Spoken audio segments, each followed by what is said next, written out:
Les plus belles années d'une vie, celles que l'on a vécues sans rien, celles qui nous ont donné envie. Juste le temps d'être terrien.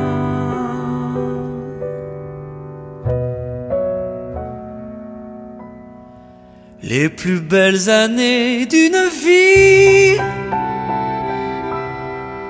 celles que l'on n'a pas vues passer. On a soufflé tant de bougies. Maintenant viens, allons danser.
Les plus belles années d'une vie, c'est l'avenir qui nous les donne. Chaque saison comme un défi. Été, hiver, printemps, automne. Les plus belles années d'une vie, quand on n'avait plus peur de rien. Beaucoup de soleil sous la pluie. Le temps d'avoir été plus rien.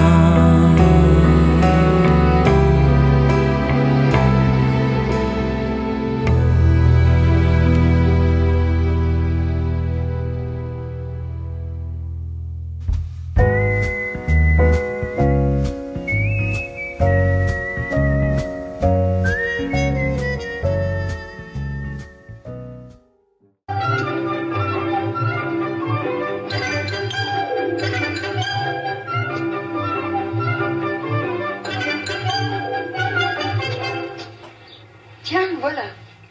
Je n'aurais pas dû. Oh non, je n'aurais pas dû. Oh, mais vous prendrez bien un scotch. Allongez-vous. Un oreiller. Sortez d'ici. Oh madame. Je sonne. Oh, j'ai vu. Madame, J'ai sonné. j'ai cru.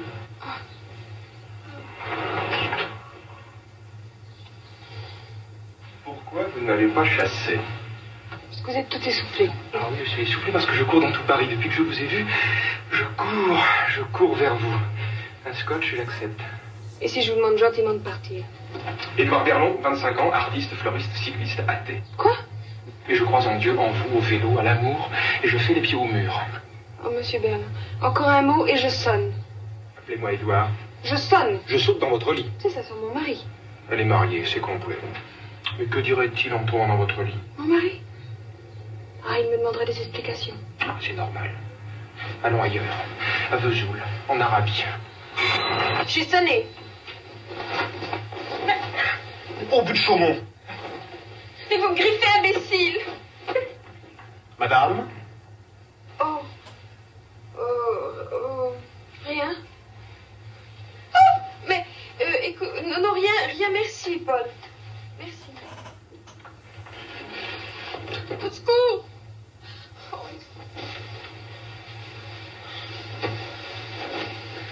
Vous avez les pieds froids. Mauvaise circulation. L'émotion, peut-être. Non, c'est moi qui veux le... Moi qui? Hélène. Hélène? Hélène, c'est pas possible. Tout ce que j'aime s'appelle Hélène. Bon, alors je pars. Je reviendrai. Ne dites rien. Vous verrez, je suis très riche et très bon.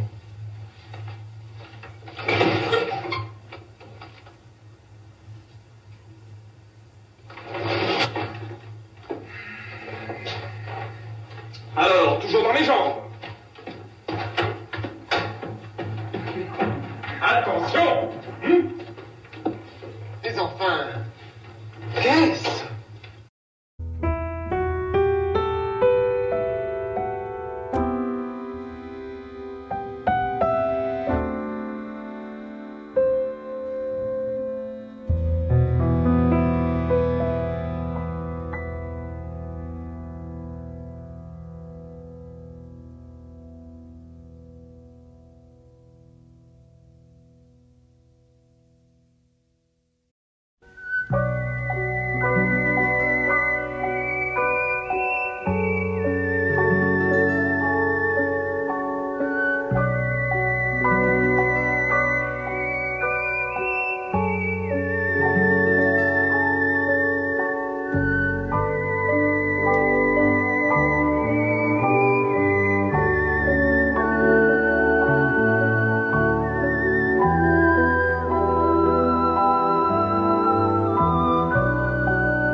On ne sait plus.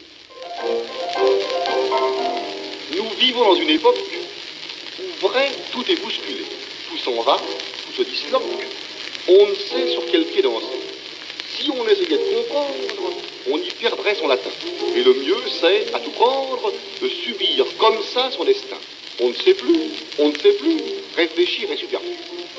L'autre jour, un chauffeur russe m'a dit: je connais, monsieur, la rue, oui, la rue de Picpus. C'est près de la Bourse. nom de Dieu. Ma boniche m'a dit, je prie monsieur de garder son argent, qu'il le donne à la patrie. Et mon cœur sera content. On ne sait plus, on ne sait plus. Réfléchir est superflu.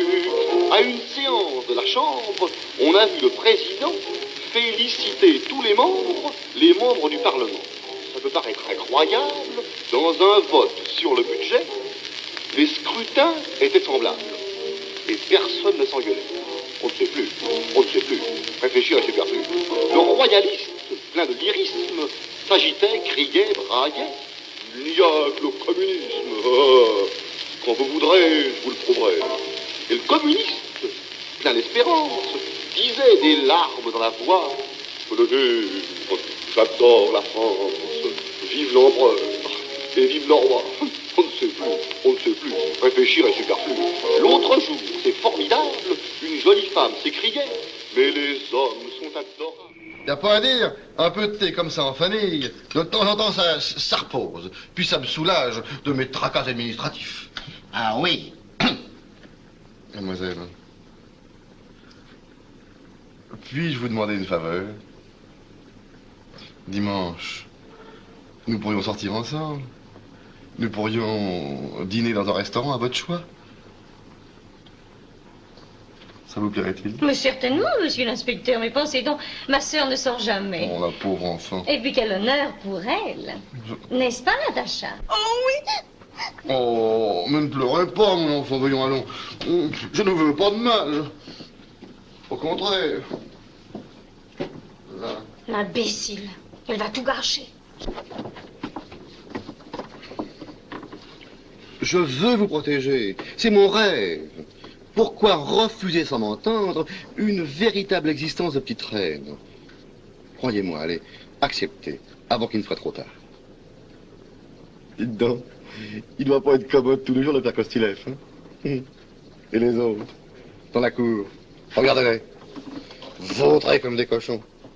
Mais est-ce que c'est une vie pour vous ici? Moi je dis non. Et rien d'autre.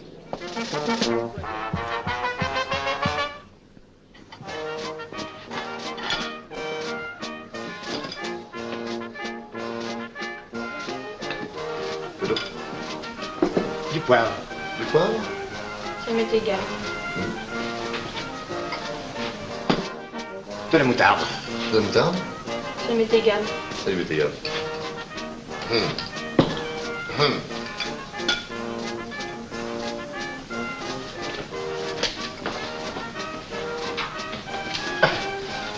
Je vais vous servir moi-même. Une feuille? Là.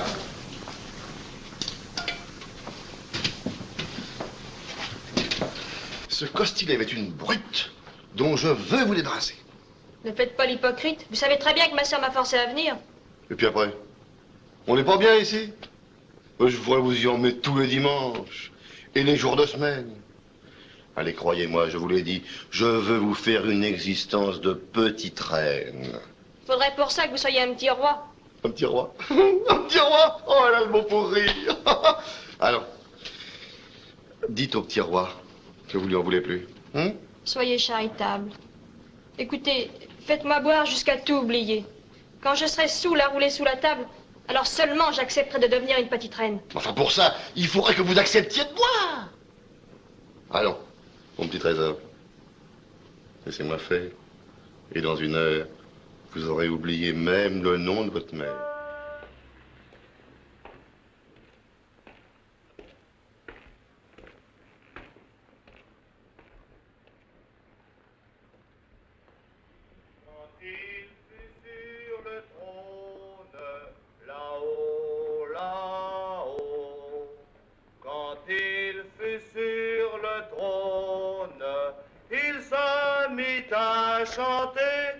Il se mit à chanter.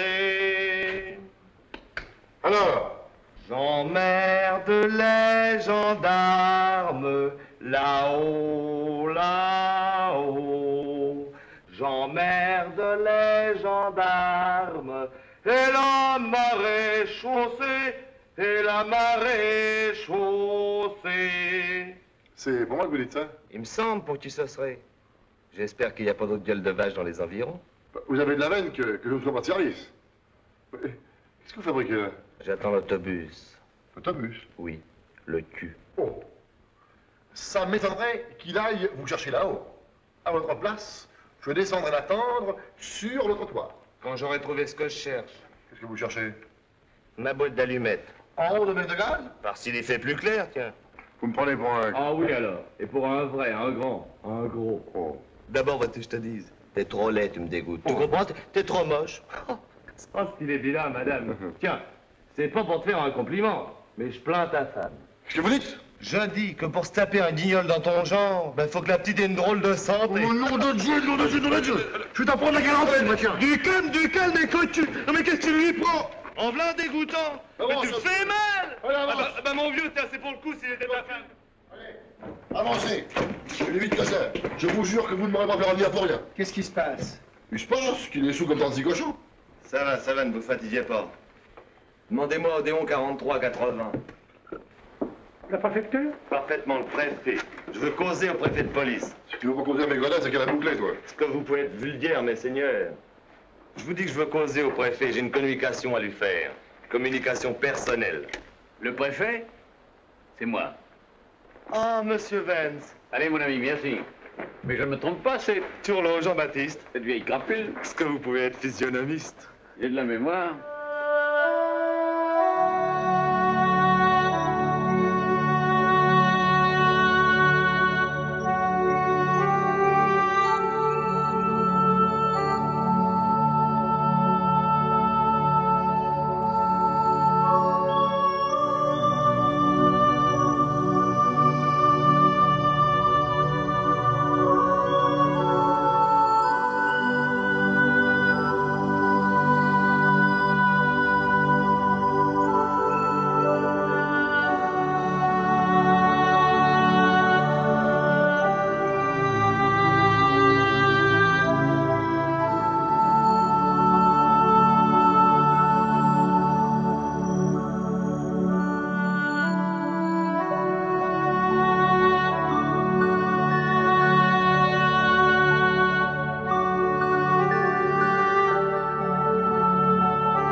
Monsieur Laudet va savoir ça. On va l'appeler. Il est jeune plus là. Là, ce qu'il a gagné à me brimer. Il fait plus sa tambouille. D'ailleurs, je la ferai plus jamais pour personne, puisqu'elle fait mourir le monde.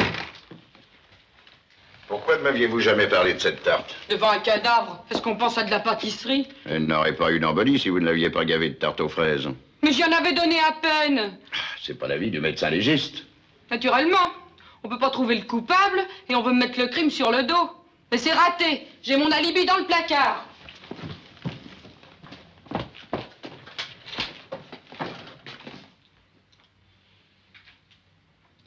Elle l'a bouffé, votre alibi? Elle était gourmande? Pire qu'une vieille chatte. Et c'est sûrement celui qui a fauché le magot qui l'a poussé à s'empiffrer. Le magot, je vous en parlerai après. Et pour s'empiffrer, elle n'avait besoin de personne. Tu vois ce que c'est? On veut étouffer l'affaire.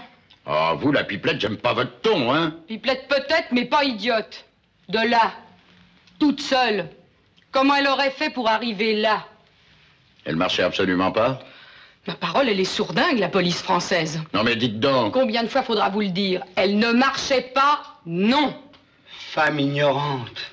Oh, monsieur Clerc, c'est pas le moment, hein? Au contraire, le moment est venu. Il est en crise? C'est toi? Toi, le juste au bon sourire? Toi, tu vas comprendre. Toi, tu répandras la nouvelle, la grande nouvelle. Elle marchait. Oui, elle marchait. C'est vrai ou vous débloquez? Oui, elle marchait. Mes yeux l'ont vu. Oui, c'est ça, mon vieux. Raconte-moi donc. Dieu l'avait effleuré de son doigt. Tu imagines le mauvais riche? Oh. Les Philistins à la tête du bourrefer. Pas de magot, ça c'est la meilleure. Une rente minuscule et viagère. Pigeonnée, madame communale. Comme si je l'aurais laissé aller moisir dans un hospice. L'autre simplet. Fallait l'entendre expliquer le miracle. Le poulet se tire-bouchonnait, je l'aurais tué. Il m'a dit aussi de vous dire que vous pouviez aller prendre l'air. L'enquête est terminée? Naturellement, puisque le magot c'était du vent et l'arme du crime, la tarte aux fraises.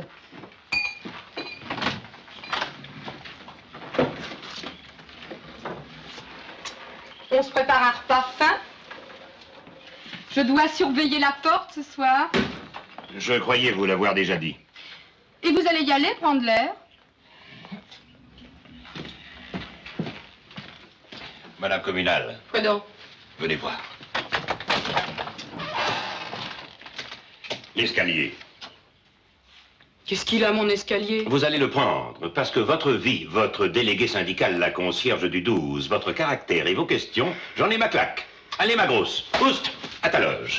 J'en partirai de ma loge. Ma grosse, à moi.